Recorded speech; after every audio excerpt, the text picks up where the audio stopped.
खुशी का माहौल है, खुशी का त्योहार है। किसी तरीके से कैसे भी छोटे मोटे तरीके से ही खुशियां मनाई जाए कहीं ना कहीं।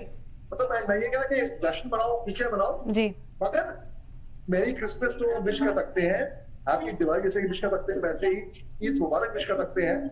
वैसे ही हर तरीके से हर त्योहार को मनाया जाए ठीक। अपने अपने दर्जे को देख। ठीक।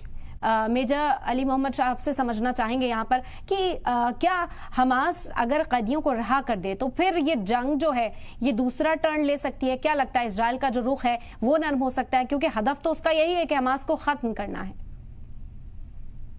अच्छा सवाल है। देखिए, इजराइल ने कहा कि वो हमास को खत्म करेंगे, वो पाक में मिला देंगे, रबल में कन्वर्ट कर देंगे। लेकिन हमें ये समझना पड़ेगा कि हमास, मानता हूँ एक उग्रवादी संगठन है, यूएन ने, यूएस ने, इजराइल ने कोई सपोर्ट नहीं करता है। जो हमास ने किया था 10 अक्टूबर को, वो रूह कपा देने वाली हरकत थी। बिल्कुल। हमास के 40,000 लड़ाके हैं और इनको खत्म करना यानी कि आप बेकसूर निर्दोष सिविल को मारोगे। आप रेशो 1:3 का अगर रेशो हो रहा आपकी समझ लीजिए जी। तो यानी कि अगर हमास को खत्म करना था तो टन्नस के अंदर आप सी बोर्ड डालिए, आप गैस आउट करिए, बहुत ही तरीके हैं। तो ये सीज फायर अमेरिका चाहे तो बहुत कुछ कर सकता है, लेकिन अमेरिका ने केवल आग में घी डालने का काम करा है। चाहे रूस यूक्रेन की लड़ाई हो, चाहे इजराइल हमास की लड़ाई हो, यहाँ पे गला पट्टी।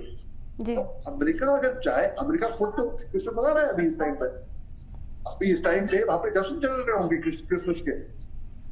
मेरा दिल होता है जहाँ पे लोगों को त्योहार मनाना चाहिए, परिवार वालों को साथ कहना चाहिए, वहां पे मत मनाया जा रहा है। वहां पे तो अमेरिका काफी हद तक इसमें, देखिए हमास के चीफ भी मिस्र गए सीज फायर करने के लिए, उनको भी कहीं ना कहीं पछतावा होगा, लगना होगा कि हाँ भाई बहुत बड़ी भूल हो गई, बहुत बड़ी गलती हो गई, हमें जो बंदी बनाए थे हमें नहीं बनाए थे।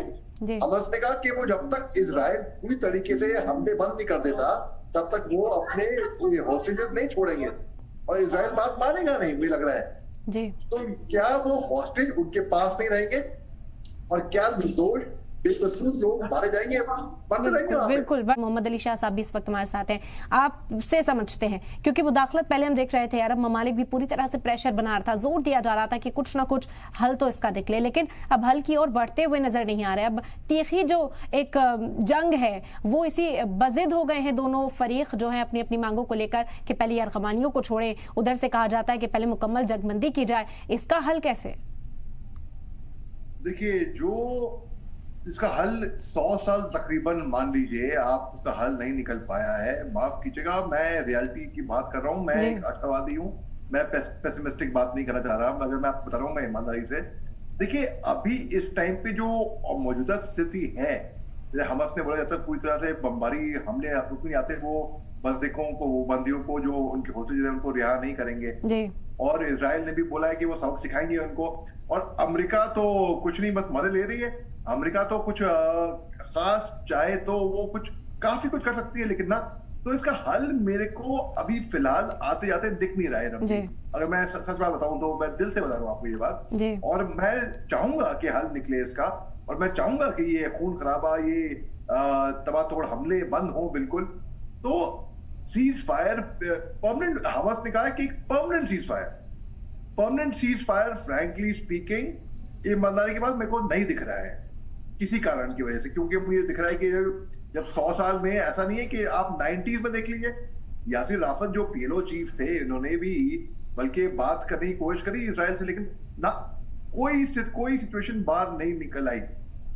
अन्य मुल्क हैं जो सामने आए जिन्होंने बोला कि हम चलो हम इनकी दोस्ती कराएंगे, हम ये, मगर ना रुका नहीं, आज तक वो हमले रुके नहीं है। सीज फायर हो भी जाता है तो कब तक इसका एक परमानेंट हल निकलना पड़ेगा, और वो परमानेंट हल जैसे कि हिंदुस्तान एक 2 स्टेट सोल्यूशन को बढ़ावा देता है, को उनको सपोर्ट करता है।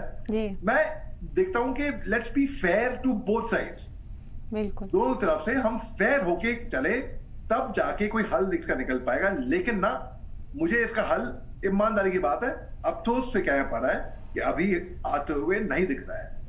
ठीक क्योंकि बात इस पर भी है कि अगर यहाँ जंगबंदी की जाती है, किसी तरह से प्रेशर बनाया भी जाता है, तो फिर जो तबाही हुई है इसका खामियाजा आखिर कौन भुगतेगा। जेके बंसल साहब, जैसे यूक्रेन की तबाही की बात की गई, अमेरिका ने बैकअप वहां पर देने की बात कही कि जंग रुक जाए, चाहेंगे उन्हें बसाने का काम जो है एक बड़ी जिम्मेदारी हो जाएगा। और आपने एक और बहुत अहम बात कही थी, मेजर मोहम्मद अली शाह साहब, इस पर तफसील आपसे लेंगे। सर की ओर से कहा गया था कि सुप्रीम पावर्स जो है वो गार्जियन की तरह होती हैं, पेरेंट्स की तरह, जो अंडर डेवलप्ड कंट्रीज होती हैं वो उनकी तरफ देखती हैं, लेकिन इस जंग के अंदर सुप्रीम पावर्स जो है वो अपने अपने मफाद के लिए काम करती हुई नजर आ रही हैं। दो धड़ों में जब सुप्रीम पावर्स ही बढ़ जाएंगे, एक दूसरे के खिलाफ जंग का इस्तेमाल करेंगी, तो जाहिर तौर पर जो इस तरह की कंट्रीज हैं वो इसका शिकार होती रहेंगी। इसमें ताली कभी एक हाथ से बचती नहीं है, ताली हमेशा दोनों हाथ से बचती है। तो और खास तौर से अभी जो फिलहाल की जो स्थिति की जो हालात हैं, जो 7 अक्टूबर को जो हमस ने किया, वो एक तरीके से बढ़ावा दिया। वो बोला आप बैल मुझे मार, वो था, उनको मालूम था। उन्होंने या तो अपनी हद से ज्यादा अपने आप को ओवर एस्टिमेट कर दिया था, क्योंकि एक गुलेल वाली फौज गिराई जाती थी, फौज भी क्या बोलूंगा मैं, गैंगस्टर बोलूंगा मैं। तो उन्होंने अपने आप को ज्यादा ही ओवर एस्टिमेट कर दिया और उन्होंने आके ये हमला 7 अक्टूबर को कर दिया।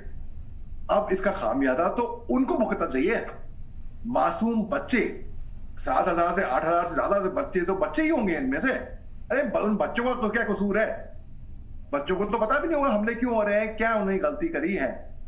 तो जो इंसानियत का खात्मा हो रहा है, बहुत आज की तारीख में लोग कह रहे हैं I support Palestine, I support Israel, जब कर रहे हैं ठीक है, कोई क्रिकेट मैच थोड़ी है ये। इंसानियत के लोग, बड़ी सीरियस गंभीर बात है, लोग मर रहे हैं, लेकिन इंसानियत के बारे में बहुत कम लोगों को पड़ी है। अफसोस की बात यह है, रियलिटी की बात यह है कि लोग चेयर करने में सबसे आगे होंगे कि भाई अरे इन सपोर्ट से कुछ नहीं होने वाला। अगर कुछ दबाव बनाना है तो वो वहां पे जो अमेरिका जहां पे मैटर करता है वहां से आना चाहिए ना दबाव। इजराइल को कोई फर्क नहीं पड़ेगा, मैं आपको बता रहा हूं अभी जी। इजराइल को वो गुस्से में भी है, क्रोधित भी है। उन्हें दिखा दिया है कि आप हमारे अगर एक मारोगे हम आपके 3-4 तक कितने और मारेंगे। तो इसमें ये सीज फायर अगर कुछ टाइम के लिए भी हो जाए तो हो सकता है उस सीज फायर से और थोड़ी बात से बात आगे बढ़े, लेकिन सबसे पहले तो हमस को भी वो बंदियों को रिहा करना ही पड़ेगा भाई, ऐसा मैं मानता हूं। बिल्कुल बिल्कुल, और इसीलिए कहा जा रहा है कि बातचीत का रास्ता तभी अख्तियार हो पाएगा जब कैदियों की रिहाई होगी, क्योंकि इजराइल यहाँ पर बाजिद है कि पहले हमारे कैदियों को छोड़ा जाए। बहरहाल बहुत शुक्रिया आप लोगों का, आपने कीमती वक्त आपने दिया।